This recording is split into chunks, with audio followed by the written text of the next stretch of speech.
Hello, everyone. This is M.R. Rangaswami with Indiaspora.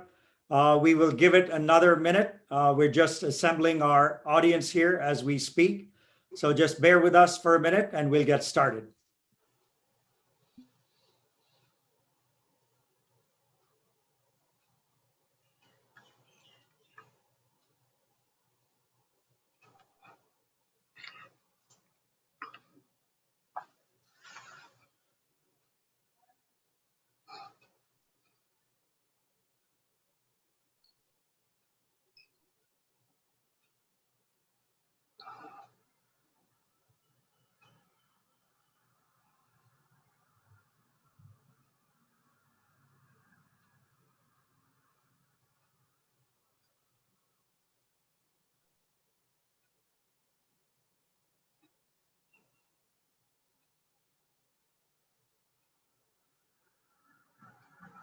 Hello again, everyone. This is M.R. Rangaswami here with Indiaspora.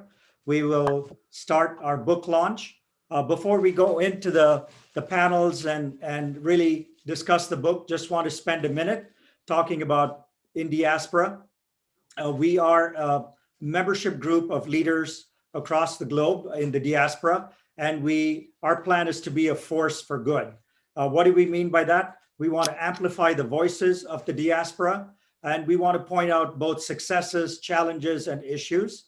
So to just give a backdrop for the book, why is this book so important?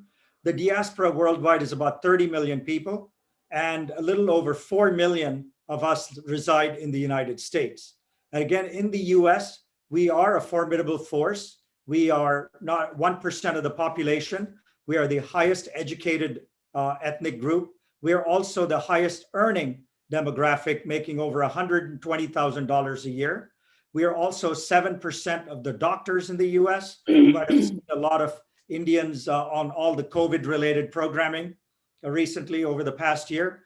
And also we are 10% of the IT workforce in the US. Along with that, 1 out of every 3 companies that get started in Silicon Valley has an Indian American founder. And if you look at the unicorn companies, the so-called companies that are valued over $1 billion, 23% of the US-based unicorns have an Indian founder or co-founder. So these are all the good news stats and numbers. But we also have a lot of challenges in our diaspora. I just want to point out that over 250,000, that's true, over 250,000 Indian Americans live below the poverty line. Hard to imagine, but true. Also, it's estimated there are over 400,000 Indians who are undocumented residing in the United States without a visa or documentation. So we have challenges as well. It's not all glory. And so as a community, we want to work as a force for good. So now let me get into the book launch. We are very happy and privileged to launch this new book titled Kamala Harris and the Rise of Indian Americans. And this book is available on Amazon and other bookstores. It's available in the US on Amazon.com, in the UK, in India, as well as on Amazon.in. It's available, and it's the #1 new release in the Amazon bookstore in the Asian category in the US. So we're very happy with that.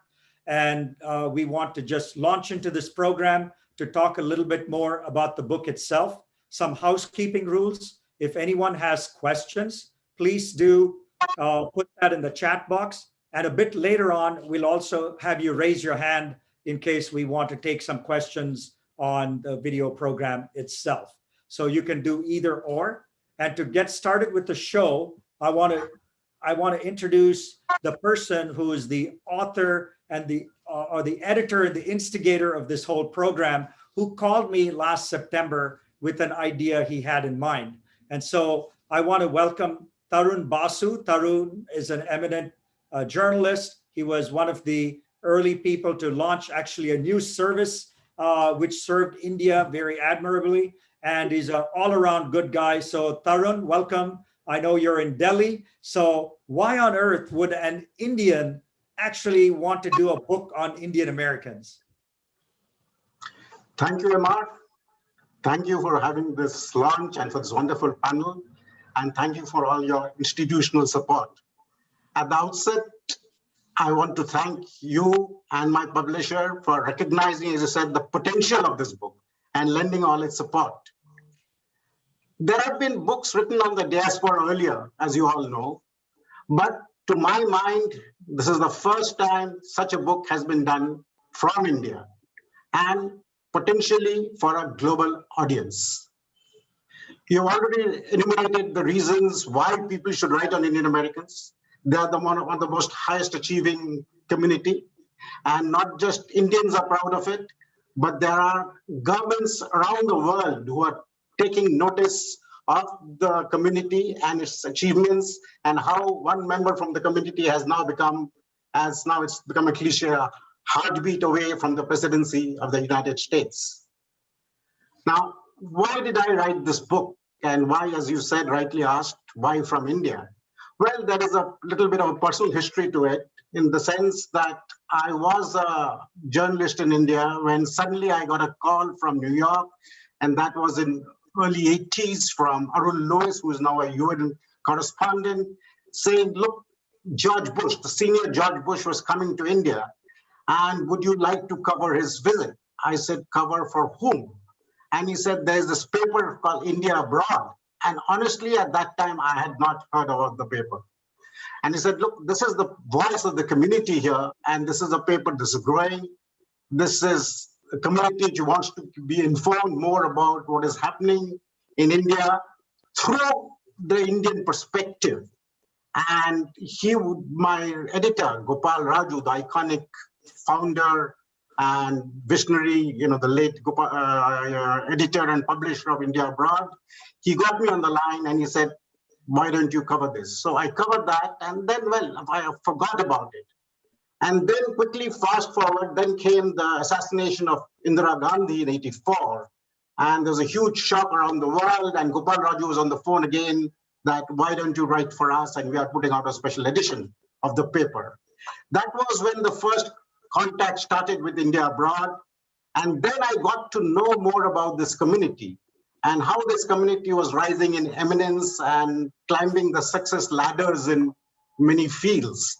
And that got me a little hooked. And to hook me a little more, Mr. Raju invited me and my family to New York, all-paid visit. And he said, look, you must know about the community, because you must remember there was no internet at that time.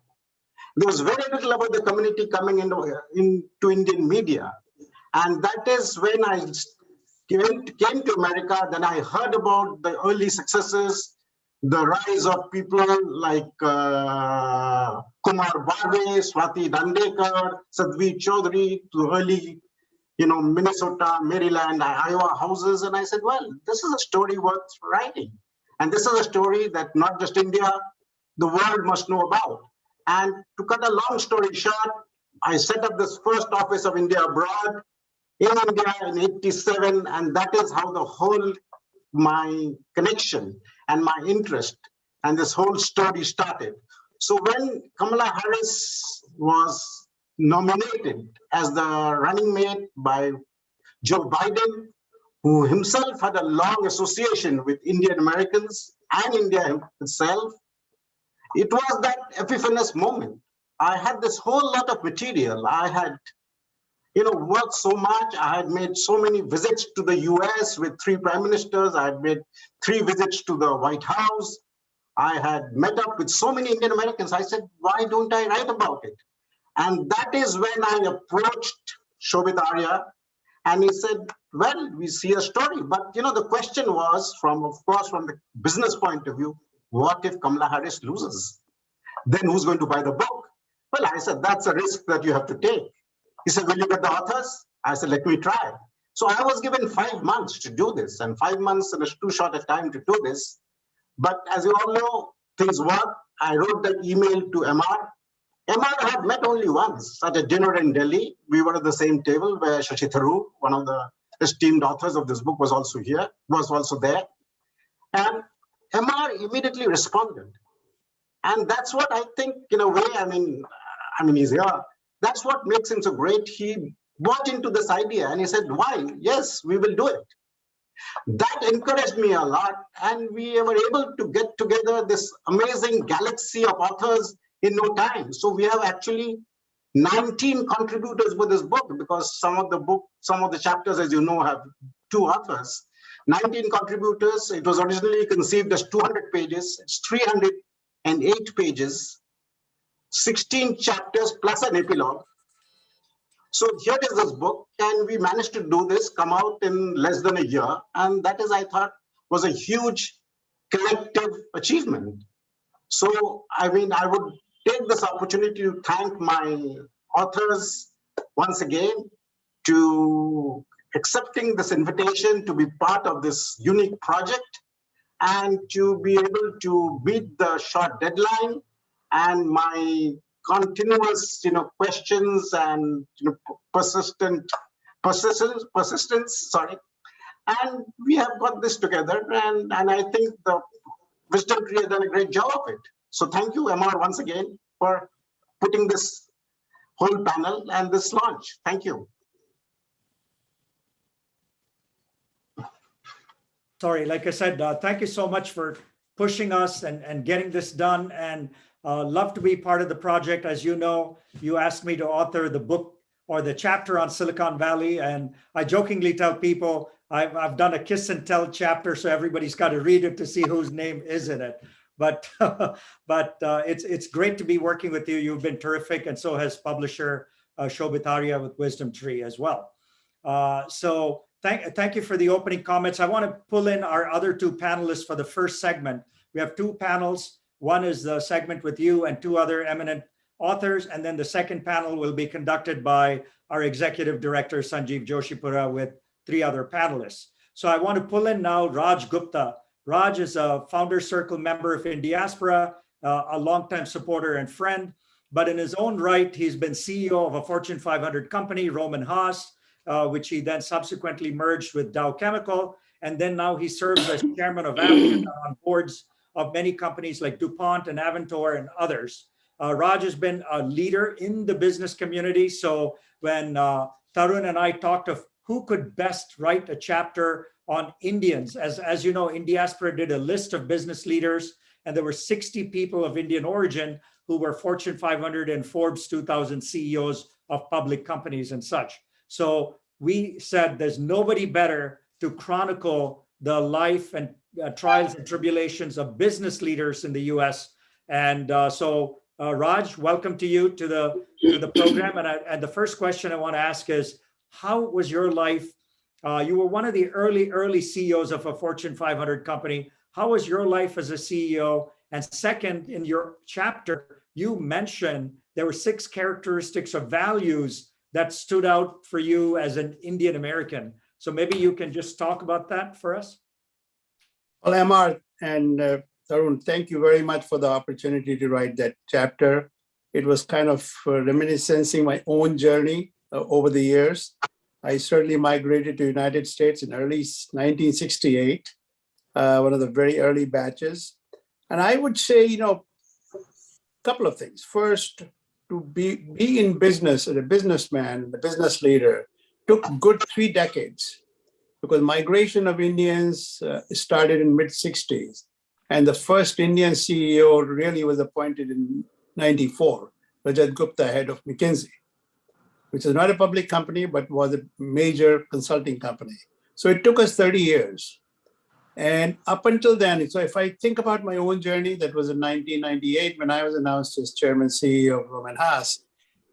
It was a long process, and I would say Indian Americans were curious objects. And I had an opportunity to live in Europe for 15 years, 5 years in Paris and 10 years in London working for the company.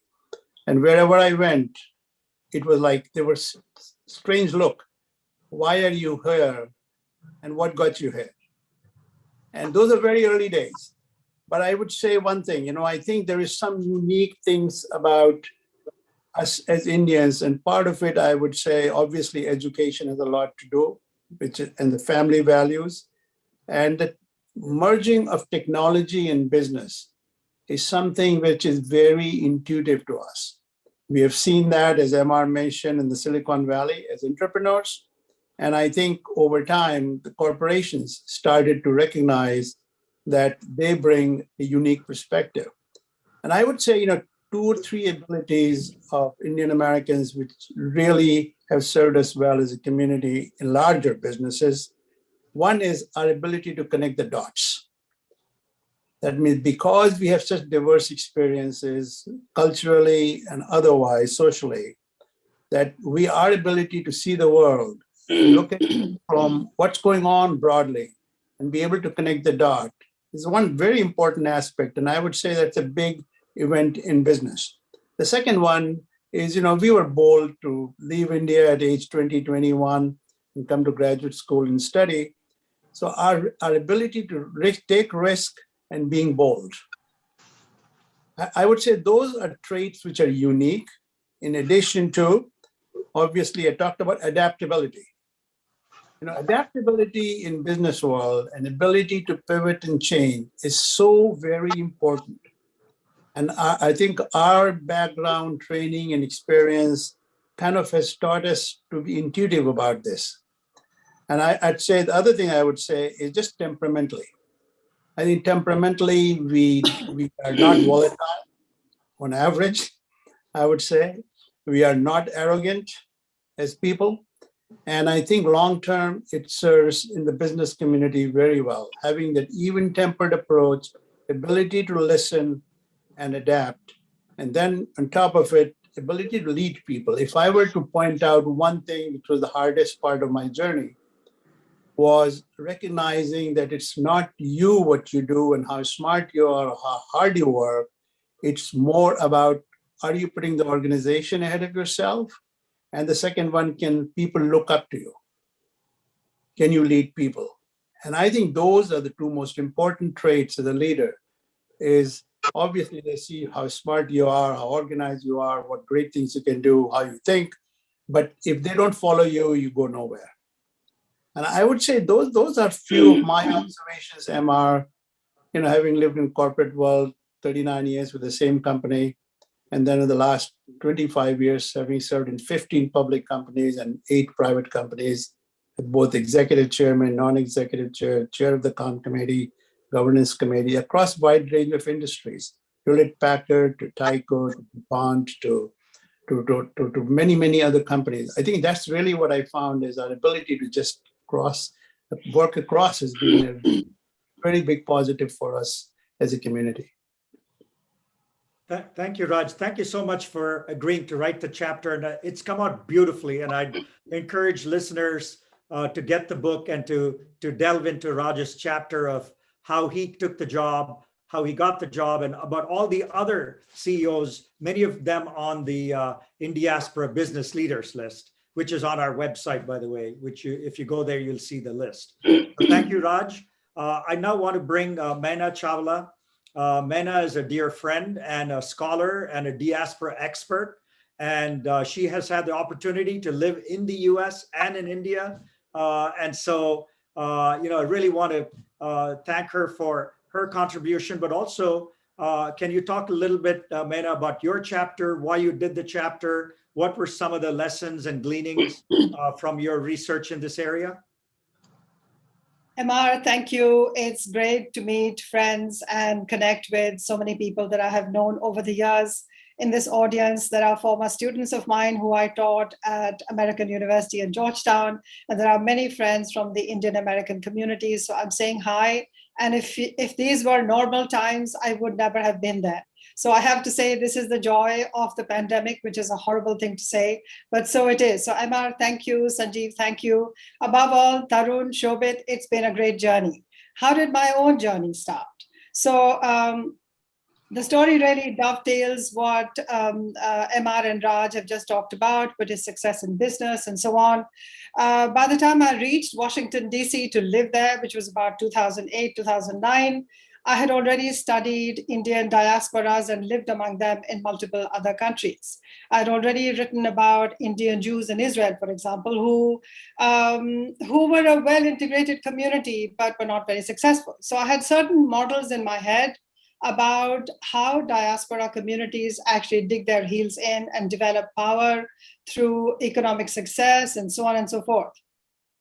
So when I came in to deeply engage with Washington, D.C., that's when Obama had just fired the imagination of a lot of colored people in general. I remember a young man saying to me, when I grew up in school in Texas, there was no photograph among the presidents of the US who could look like me. So I saw around that time a huge spate of appointments of Indian Americans to key positions. And these were young people who came into the limelight: Raj Shah, Preeta Bansal, Neil Katyal, Vivek Murthy, Raj Kundra, and so many others. Around then came the 2010 midterm elections. And for the first time, 5 people were contesting elections. The results were not fantastic, but then 2012, Ami Bera came on. So I got very interested in this political trajectory. We all knew about Dilip Sond and we knew about other things that had gone on, but there's something that seemed to be happening around this time. My vantage point was actually dual. Socially, because I was also there because I was the wife of a senior Indian diplomat. I had the opportunity and the privilege of being able to meet a lot of the community leaders, to attend more than 200 events. At the same time, I was faculty at these universities in Washington, D.C. My students were Indian Americans. From them, I began to get another perspective, the millennial perspective. From the many people that I met in Washington, D.C., who were serving at the time, appointees in the White House, I was able to see a different story emerging. I knew about the 100,000 physicians, the 40% hotel rooms owned by Indians. I knew about the spelling bee, and I also saw India-US relations thriving. But I was actually, as a scholar, much less interested in the diaspora-homeland relations. I was much more interested in the diaspora emerging as an interest group, because I was looking, while I was teaching courses on global Indians, I was looking at how this power was going to emerge, because the power of a diaspora has to be there in the homeland, in the adopted homeland. And I began to have conversations across generations. So I have to mention people like Shekhar Narasimhan, Mahinder Tak, Kumar Barve, Aruna Miller, Anurag Verma, Sonal Shah. There were just so many people who helped me to see how this story was evolving. Around that time, Indiaspora was born. Around that time was the first Indian American ball. So all of this began to be the field work. And I call this the decade 2010 to 2020 as the dynamic decade. I think that's what gradually led to the establishment of the Samosa Caucus and of Kamala Harris coming on.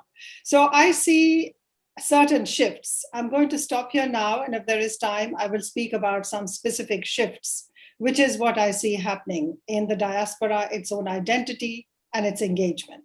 So I'll stop here. Thank you so much, Mana. That was a wonderful kind of a tour of the political establishment as well as emerging as an interest group. So thank you, and I'm sure we'll have questions. By the way, there's Rachnath Hans.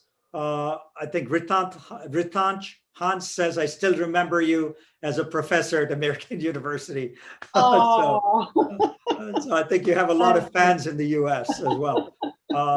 So let me wrap up this segment by talking a little bit, if I might, since I'm the moderator, I can talk as well about my chapter. And when Tarun asked me to write the chapter on Silicon Valley, I first looked at myself to see if I was even qualified to do that. Then, I've been here since 1982. So then I started thinking, my God, that's 4 decades of being in Silicon Valley. I came here, when Steve Jobs was running a tiny little company called Apple. Larry Ellison was running $1 million company called Oracle, and they all wanted to change the world. And nobody knew if they were going to change the world or these guys were, Barnum and Bailey, right?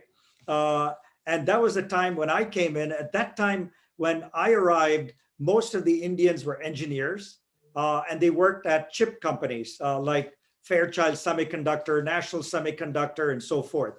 That was the first wave of Indians coming to Silicon Valley, if I was to look at the decade of the 80s.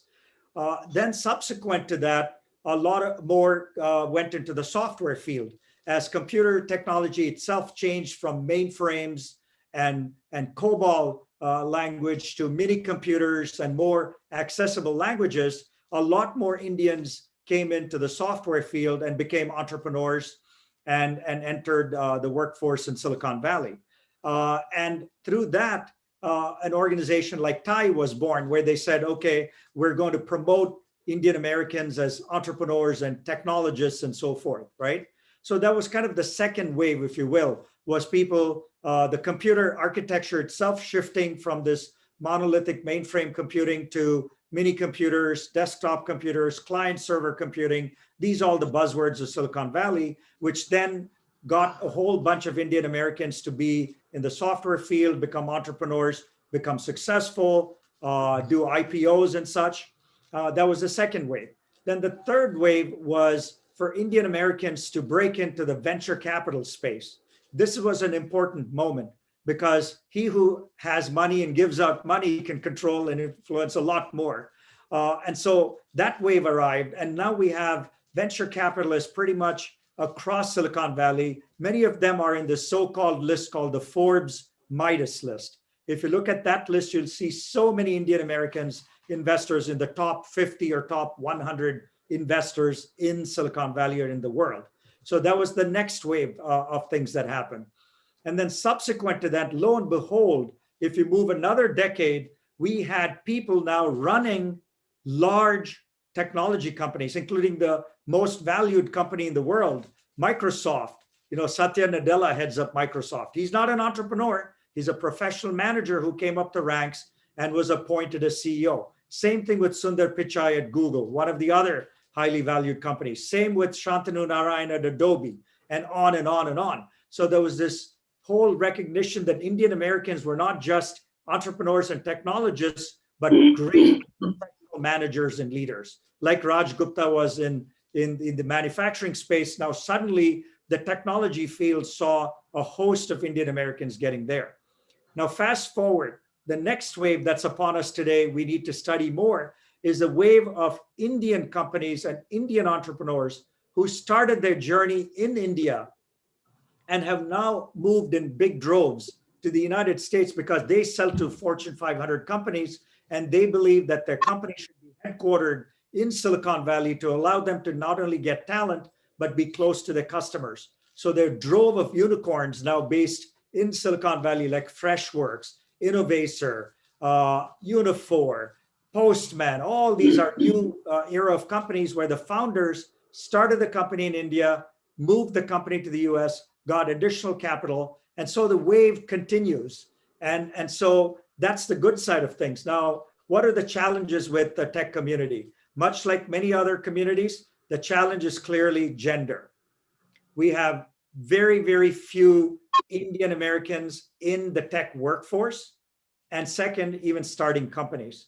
So I think that's an area we need to really work on, is how do we get more of our women to become technologists, to get into the computer science programs, and subsequently also to become CEOs, give them the opportunity to be CXOs and then CEOs of tech companies. So I'll leave it with that. There are lots to cover in the 3 chapters. You've heard from Mana about her chapter on politics and the diaspora. Raj's chapter is on business, and mine is on Silicon Valley. So I will wrap up my segment. My time is up and our time is up, but we will all be here to come back for the Q&A session. But I'm now going to turn this over to our eminent executive director, Sanjeev Joshipura. So Sanjeev, the floor is yours. Thank you, MR, Raj, Maina, Tarun. Good evening, everyone, or good morning for you intrepid souls from India. I hardly feel eminent in the presence of such elite company, but thank you, MR. I'll take the introduction.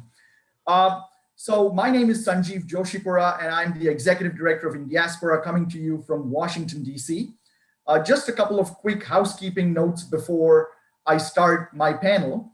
We will have a Q&A session at the end of my panel for both panels, that is MR's panel and my panelists as well.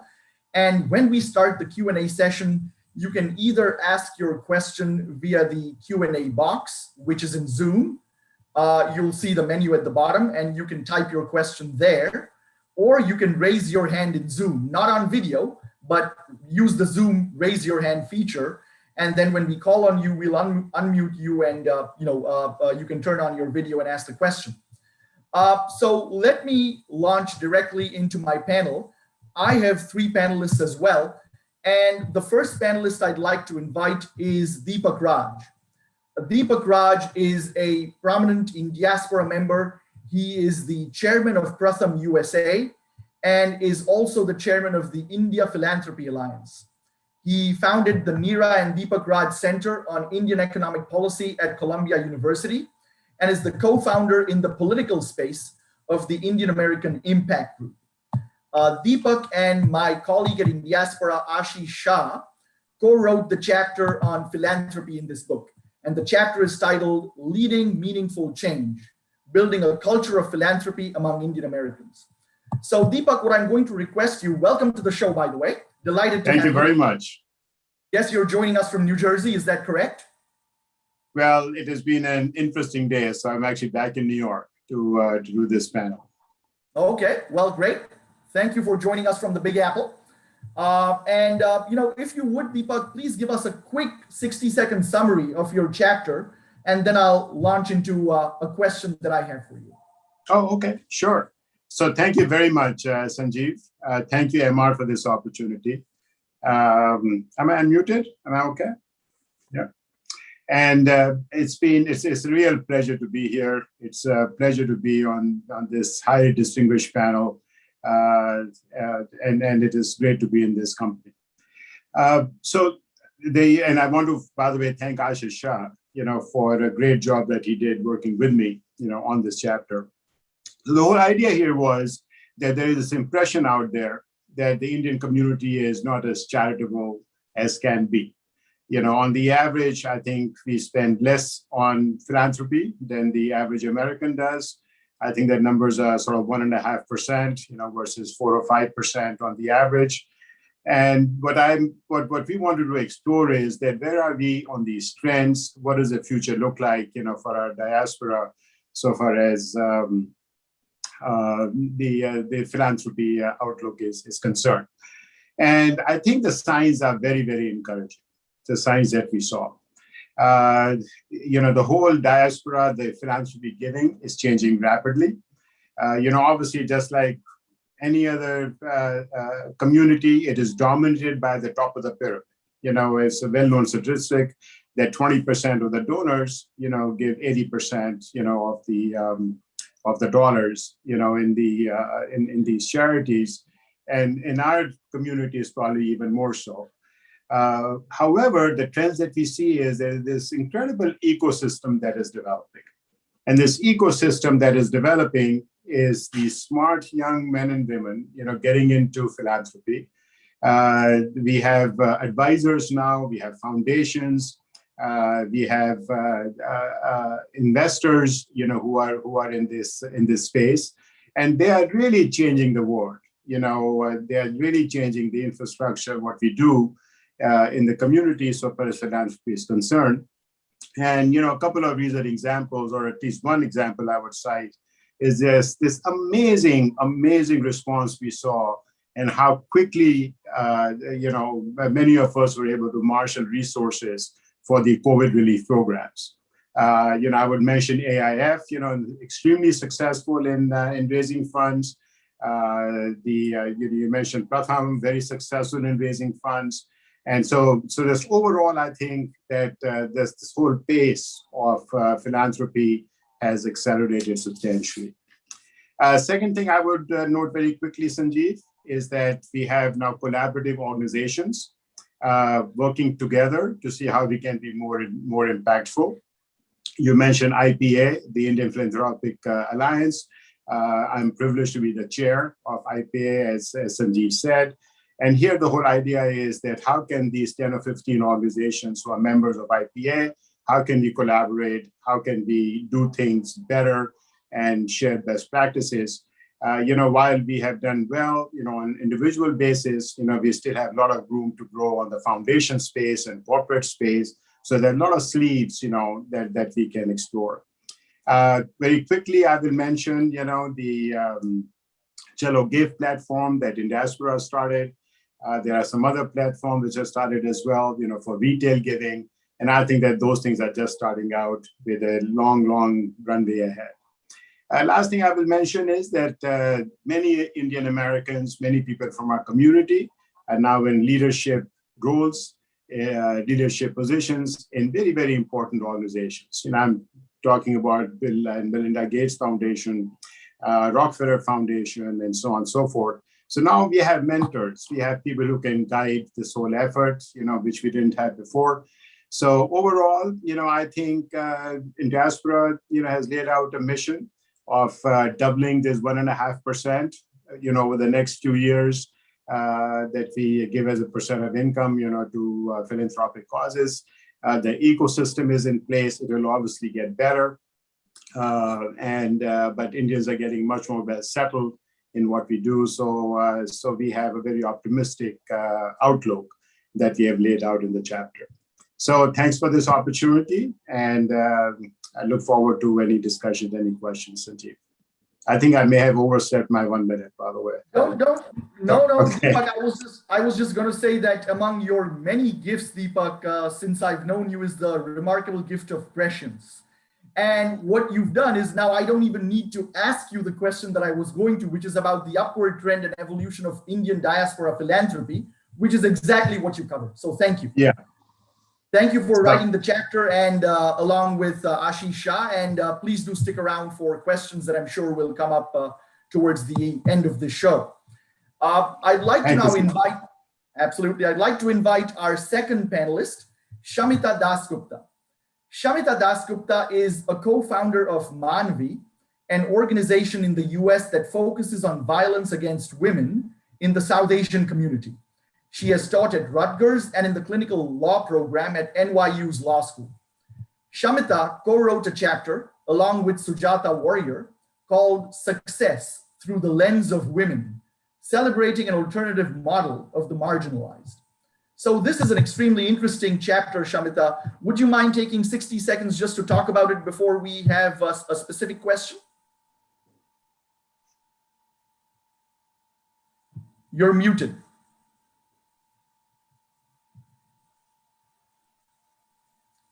Okay, I couldn't unmute. The host was not allowing me. Thank you so much.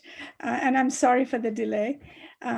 Yes, it's very interesting for me to be here since I don't consider myself successful in the way that is being described here. But let me just focus on what we have written, and perhaps more questions are going to come out of that. And what we have heard up to now is the building of an extremely successful community, successful in the sense of financially, politically, educationally, and position-wise in big companies. And so that's, of course, something to be very proud of. But in our chapter, my colleague Sujata Warrior and I moved away from this mainstream trajectory of success in our community, which is basically in economic and individual success. We need to recognize that this mainstream model, and I think Mr. Rangaswami also kind of mentioned it in passing, that the mainstream model of success has noticeably excluded marginalized communities such as women, LGBTQI, working class, the educationally nonconformists who don't fall into the doctor, engineer category, and the poor. And also the activists and change makers who have worked with these communities. So in this chapter, we interrogate our community's image of success, community success as itself, and as it is sometimes portrayed as a model minority. And we use the trope of battered women and sexually assaulted women's organization to discuss success. And we look at success through the lens of the marginalized. Now, we have traced, I myself, when we were writing it, found it very interesting. We traced the path of anti-domestic violence organizations in our community and the path they established, and also the space they created for other progressive organizations, which I won't get into it. And, if perhaps readers can read it and see. In one voice, I must say that in one voice, all of these organizations have challenged the recreation of culture, which does not necessarily only import valued and beneficial traditions, but they have also seemed to be importing misogyny, heteropatriarchy, classism, as well as homophobia. Now, we highlight the achievements of marginalized communities and the activists and the significant changes they've brought in the community as well as the nation. Now, in addition, I think in the essay, there's a challenge to our community to do better by the overlooked and the marginalized members. After all, I'll remind our community again and again what Mahatma Gandhi said: the true measure of any society can be found in how it treats the most vulnerable members. And I hope that we can have a discussion on it later, or if you have questions. But our chapter basically moves out of the mainstream success model. Shamita, so glad that you and Sujata wrote this chapter on, shining a light on the activists who are working to empower marginalized communities and so forth. It's such an important element that rarely gets discussed. And I'm very glad that you wrote this chapter as part of the book about the Indian diaspora. I'm sure we'll be coming back to you with questions. Last but not least, my final panelist is Bijal Patel. Bijal is an Indiaspora supporter and a chairman of the California Hotel and Lodging Association, the largest state hospitality group in America. He's also the CEO of the Coast Redwood Hospitality Group.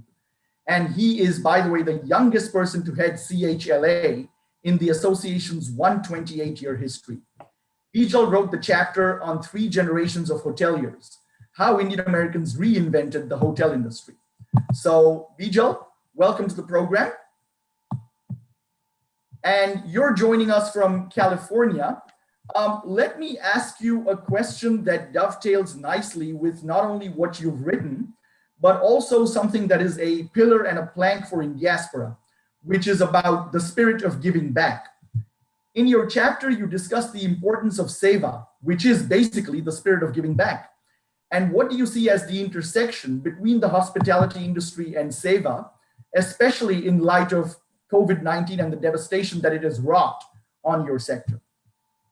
Yeah, I think one of the earlier panelists mentioned about looking for or a positive that came out of the pandemic, and I think the idea or spirit of Seva really kind of really showed a light in the hospitality industry throughout the pandemic. Our hospitality members here in the state of California quickly stepped up at the beginning of the pandemic. Not sure if you all remember, there was a cruise ship going up and down the state on the coastline of cruise ship passengers, and the state government didn't know what to do with them. The hospitals didn't know what to do with them. And a group of our members, hoteliers, stood up and said, you know what, we'll take them. We were shut otherwise. And we quickly enacted ways to get those passengers to our hotels and hosted them.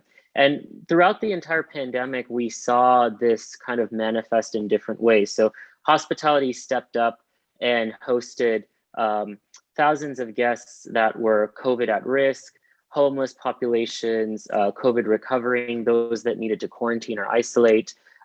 Many thousand room nights were offered to first responders and essential workers, traveling nurses, those kinds of things. So we really kind of transitioned our facilities almost overnight into de facto kind of medical hubs, where we went back to the basics of our industry, which was to provide shelter and support to our communities in the times of most need. In our own city of San Francisco here in California, 8,000 hotel rooms were converted to provide assistance to those who needed shelter the most during the pandemic. So I think kind of the pandemic allowed us to really showcase that spirit of hospitality and Seva quite well.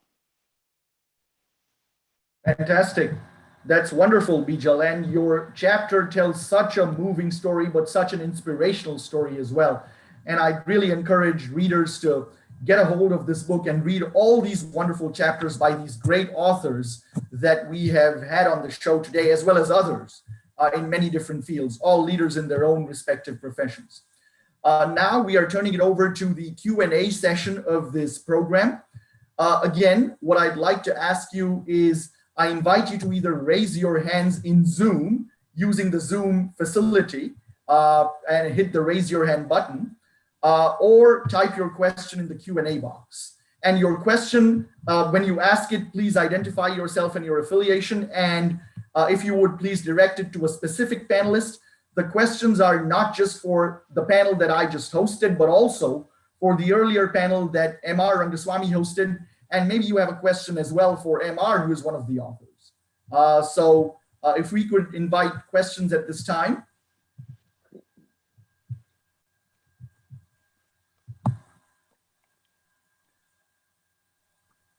I have a question from in the chat box from Sunita Sorabji. Sunita, we can unmute you, and if you want to come on video, you had a specific question for Bijal Patel.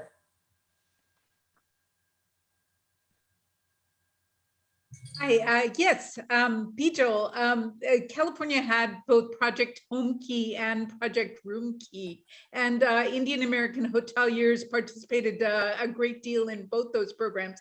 Could you talk a little bit about those programs to share with the audience at large? Yeah, sure, definitely, most definitely. Thank you so much for the question. So as I was kind of mentioning that story of that phantom cruise ship going up and down the coast, that got the hoteliers' response to that and opening their hotel doors and providing that shelter really kind of caused Sacramento to look at the hospitality industry in a different way. And so in collaboration with the governor's office, Project Room Key was born.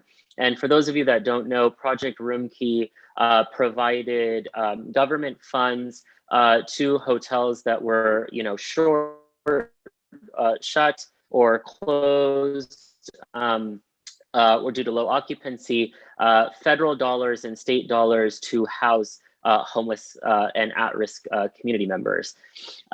Then, the success of that program, as I said, almost 8,000 rooms in San Francisco, countless stories like that up and down the state. Project Home Key was born, and that was to basically take older hotels and transition their use into communities.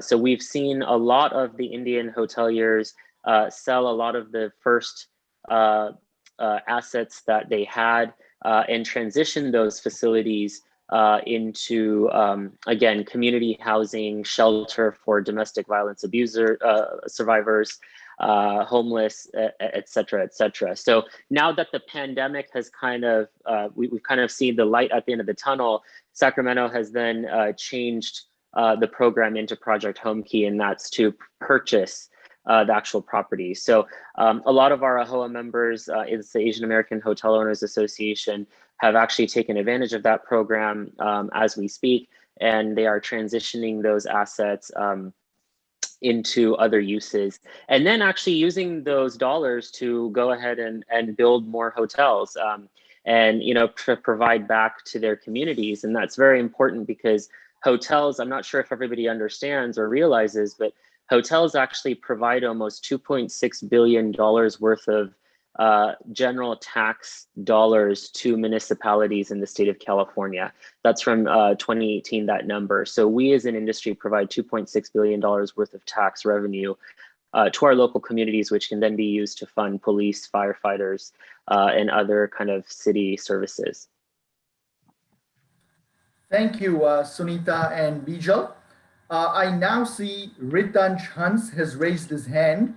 Ritansh, if you want to come on video, we'll unmute you and please ask your question and identify the specific panelists. Thank you. Great, thank you so much.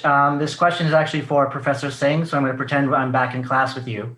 But have you found that candidates, running for office in the States that have shown their Indian heritage to be negatively affected by it? The reason I ask this is because we have people like Bobby Jindal and Nikki Haley who make comments and say, there's no such thing as Indian Americans, we're all Americans. And as someone who's interested in running for office one day, it's rather discouraging to hear. I understand they're from the South and, environment may play a factor, but I'd love to get your opinion on this. Thank you, Ritansh. It's great to see you. You're all young professionals now. You're no longer my students, but it's good to see you.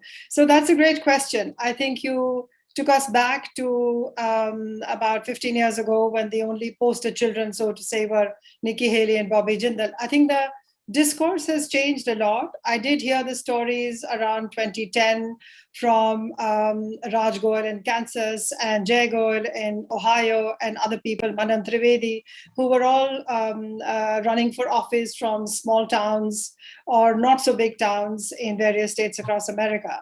Then again, the number of candidates who ran for office in 2020, I think that's a very heartening development already in terms of the acceptability of Indians to be running for office. Clearly, this is a generation that is born and raised in US schools. I think their sense of who they are is also very different.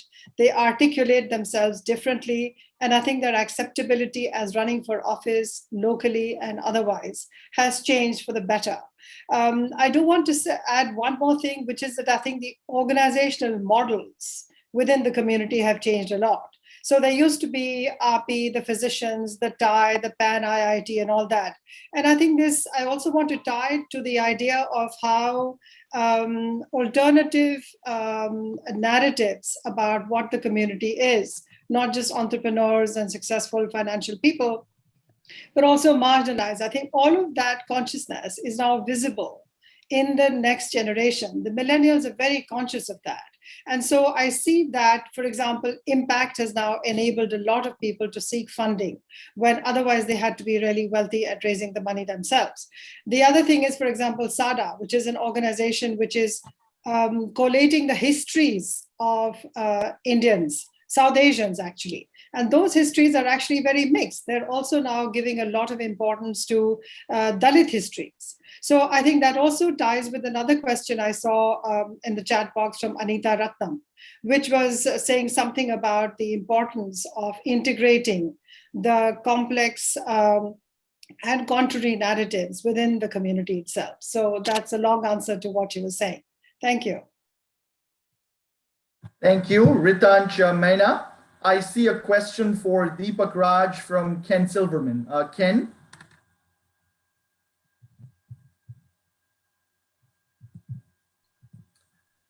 So Ken has not been able to come on video for some reason, but Deepak, I'll just ask the question on his behalf. Sure.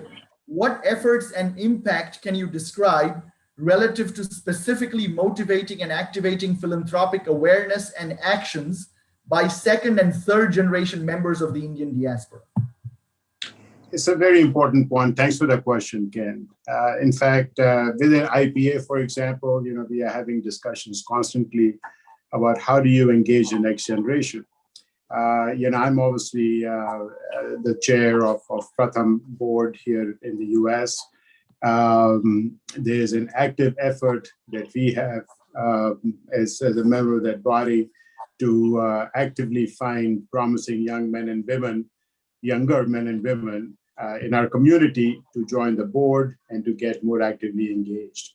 The last 4 board members that we have elected, at the Pratham board, for example, are in their 30s or early 40s. So we are looking at gender diversity. We are looking at, different demographics. And so I think that, this is going to take a long time, obviously. But As part of IPA, the Indian Philanthropic Alliance, we have started an essay competition to talk about Indian philanthropies, Indian NGOs. We had, last year was the first year, we had about 200 submissions. We had a panel of judges. We are doing it again this year. So this is something, that we have to be constantly focused on. Yeah. Thank you. Thank you. Fantastic. Thank you, Deepak. Thank you, Ken. Smita Siddhanti, I see that you've raised your hand. If you could ask your question and identify the panelists, please. Greetings, I'm from Washington, Smita Siddhanti. I wanted to add a comment, actually, more than a question to anybody. First of all, thank you. This is great panel. I'm on the global board of TIE, so TIE was mentioned many times, so I just wanted to acknowledge one thing, that from my vantage point, what I see this book has done, and this course is very, very useful to see how not only how Indian Americans are doing in India and how successful they are, it's what it does to our brethren and sisters in India as well. The first conference that happened at Pan IIT, I remember in 2006 here, and Sam Petrora's comment was, it's not what you guys are doing for yourself here successfully, it's how you encourage us in India to make ourselves feel better. So I did want to bring that perspective, that wonderful work that's being done with all organizations, and that with my, as I said, with my vantage point, with the 61 chapters across the globe. When I look at India's chapters, they are doing so extremely well, and especially the women entrepreneurs.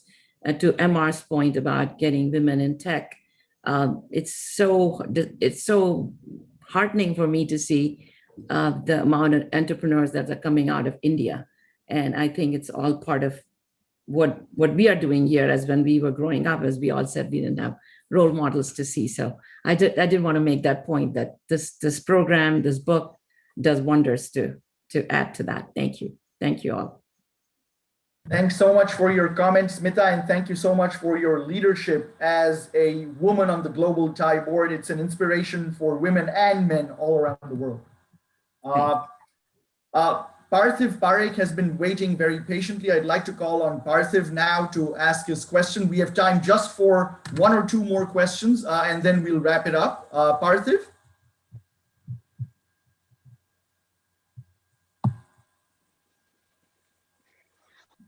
No? Okay, maybe we'll come back to Parthiv, but let me go now to a question for Shamita. And I'd like to invite Pastor Carl McCluster from Connecticut, who is a good friend of Indiaspora. Pastor Carl, if you'd like to ask Shamita your question, please, on video.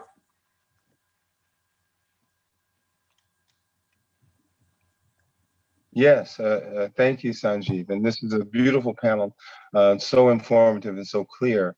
One of the things that I see that particularly the folks in the second panel talked about, I've seen about Indiaspora, and has touched my heart, is the spirit of philanthropy that exists and that is being cultivated. And it points out to me sometimes the dearth or the lack of that culture of philanthropy in other quote unquote minority organizations and peoples.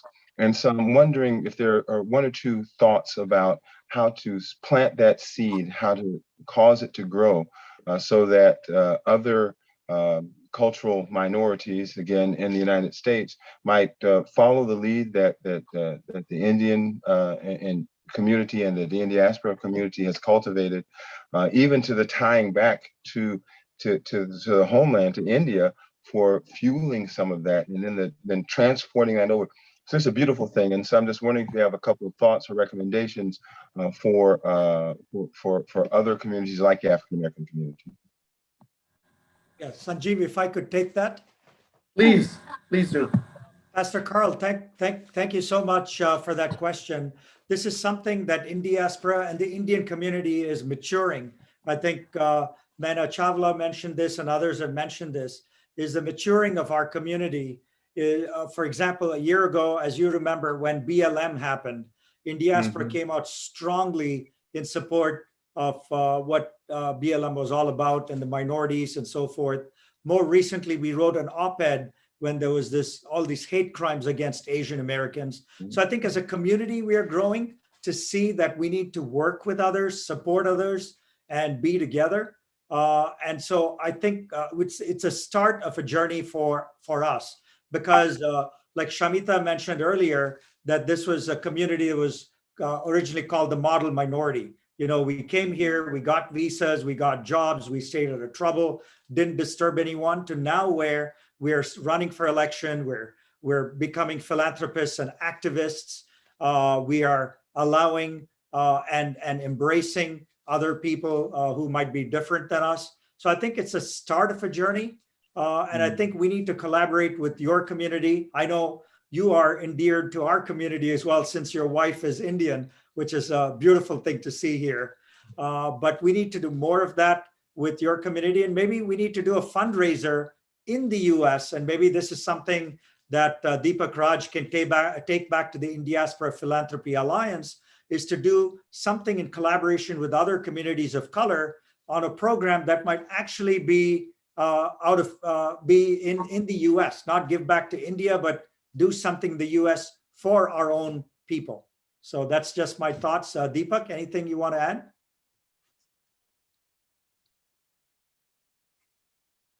I think you're on mute.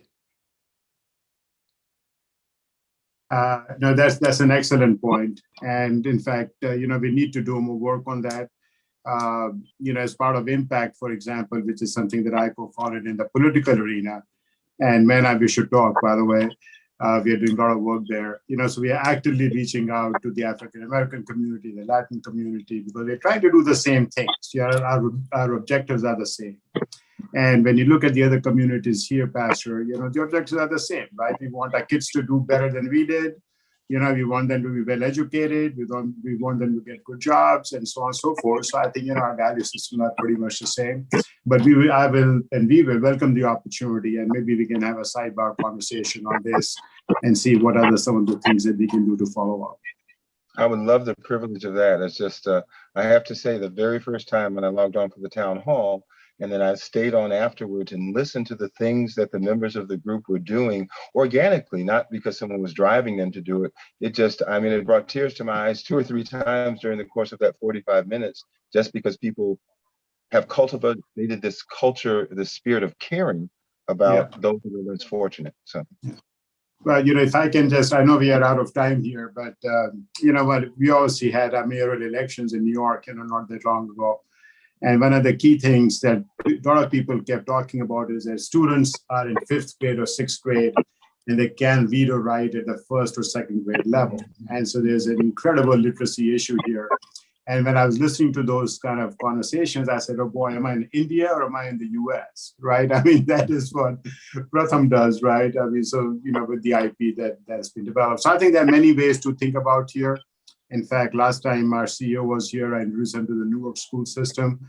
And so there's things to do. So we ought to have more conversations. Amen. Thank you so much. Yeah, if I may add one word to that. Yes, I was just going to come to you. The question was directed to you. So please do.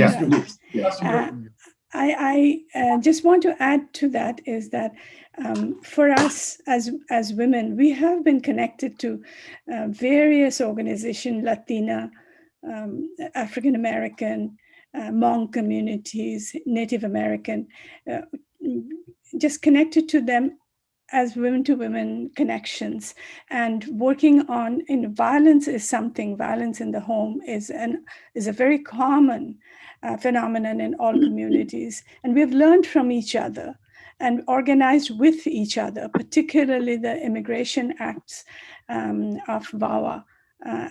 We've always collaborated on those. So that kind of a connection is already there. It needs to be highlighted and celebrated and brought up. Amen. Thank you, Shamita. Thank you, Pastor Carl and Deepak and MR. We were going to go to Parthiv Parekh. So Parthiv, I know you're unmuted now. If you'd like to ask your question and direct it to a panelist, please. Yes, thank you, Sanjeev. I appreciate it so much. Listen, as a publisher and editor of Cover Magazine based in Atlanta. We've been chronicling the community for more than close to 3 decades, actually. An event like this is me being in a kid in a candy store. This is right up to the crux of what we do. So first of all, I wanted to appreciate Mr. Rangaswami and Mr. Tarun Basu for this project and this opportunity to meet. I know time is short, so I'll go right into the question. But you guys are over here. The group we have here is the right folks to address this question to. My question is about this tag about model minority. So here's my thought process, and I'm sure Pastor McCluster and a lot of us would agree that there is a dynamic in the African American community which I'm very sad about, but I think that dynamic is where a young person or any person in the African American community is looking to do good, like getting himself a Ivy League education or getting successful.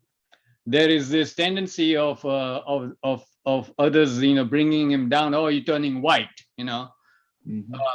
In contrast, what we have in the Indian American community is we have a dynamic where people are pushed. Young person is pushed because there's success all around.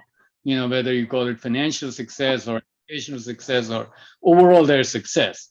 Now, this is not to discount the fact that, as many of us have already talked here and we write about it all the time, that there are many of us who are, not as fortunate and we're struggling and there are illegal Indian immigrants and all that.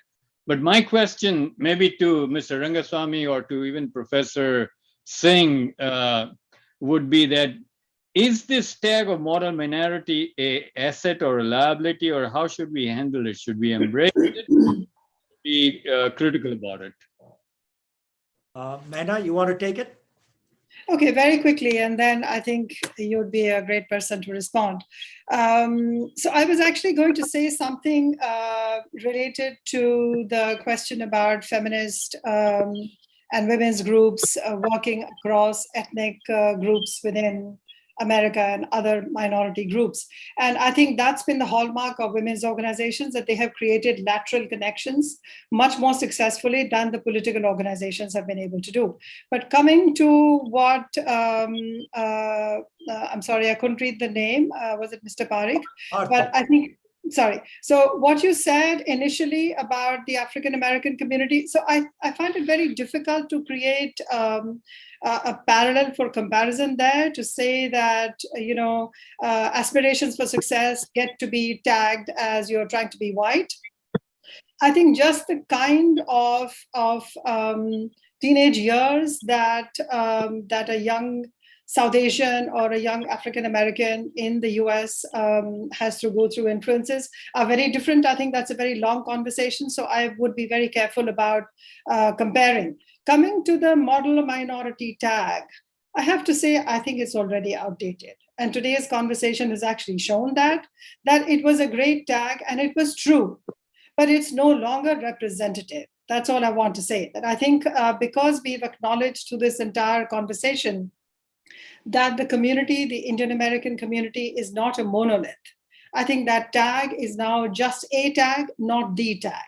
I also wanted to respond to some things that have come up more than once in the chat, which are saying, oh, Kamala Harris, is she Indian American? But she never says she's Indian American. What is Asian American?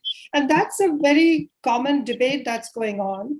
I think the millennials, Indian Americans who are looking ahead to establish their own presence as a diaspora are already looking at the broader label.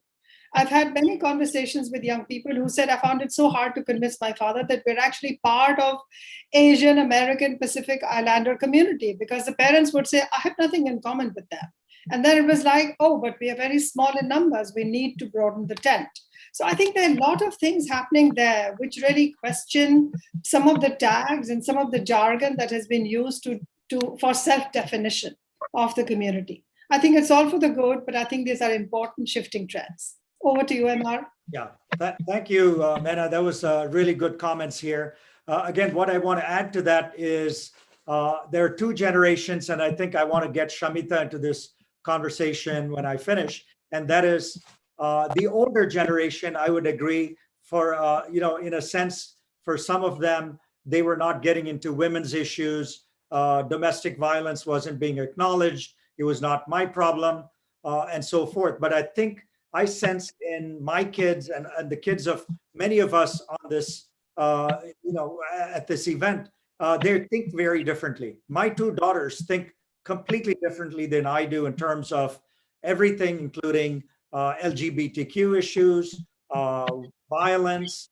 Their empathy factor is very different, emotional factor is very different. So I think we're comparing the older generation and the younger one, and I'd love for Shamita to chime in on this one. Thank you. Couple of things. One is I'm going to respond to Mr. Parikh for a second, because it really bothered me what he said about the African American community and the youth there. You really need to look at the historical perspective on this and historical trajectory of the community before we do something. And thank you, Ms. Singh, for pointing that out and saying it. One of the, it's a very difficult conversation to have at this time. The model minority, again, it's passé at this point. Most of the community knows. People who are working in the community know that that doesn't work anymore. That label is obsolete, to say the least. And it was never actually, it was only there. It could be used only by suppressing the voices of the marginalized, otherwise not. It was never a monolith, our community. So I would suggest that you read a little bit more in it. And I think in our chapter, we have discussed this quite a bit, that how that label has been used to actually put communities against each other, communities that are ethnically different or different from the mainstream, the dominant white community. It has been used to pit them against each other. And I think the next generation, and I think you're absolutely right, Amar, to say that the next generation has really caught on to that and brought that up, saying that, and rejected that clearly, that is not what it is. So it's not a question of whether we should embrace that label. It's 40 years old, and even 40 years ago, it didn't fit us very well. So, I think there's not much I can do. There can be a lot said about it. The conversation can be very complicated and long, and I won't get into that at this time. Lovely discussion. Thank you to all the panelists. I will take the moderator's prerogative and ask one last question to close. And I want to ask that question of Raj Gupta. Raj, I want to stay on this topic of shifting lenses through which we view the genders, and hopefully more progressive lenses over time, and the generational differences that Shamita and MR and others have referred to. You have two daughters, Raj, Vanita and Amita, who are wonderfully successful in their own right in what they do. Tell us a little bit, if you would, do you see that kind of advancement of women among the Indian American community translating in the corporate space? Do you see a lot of Indian American women advancing up the ladder in the corporate world?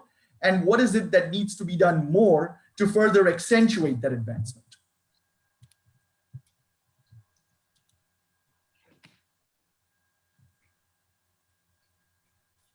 Raj Gupta?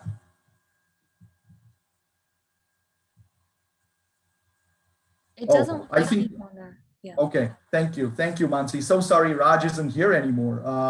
It would have been a fascinating discussion with him, because I know that Raj feels very, very passionately about these topics. He's spoken about them before.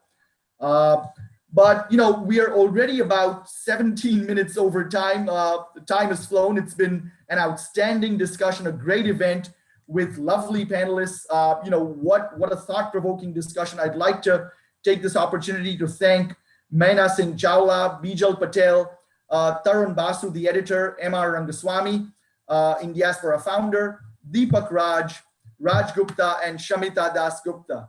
I'd also like to thank my team, and in particular, Mansi Patel, our Director of Events and Communications, who organized this event.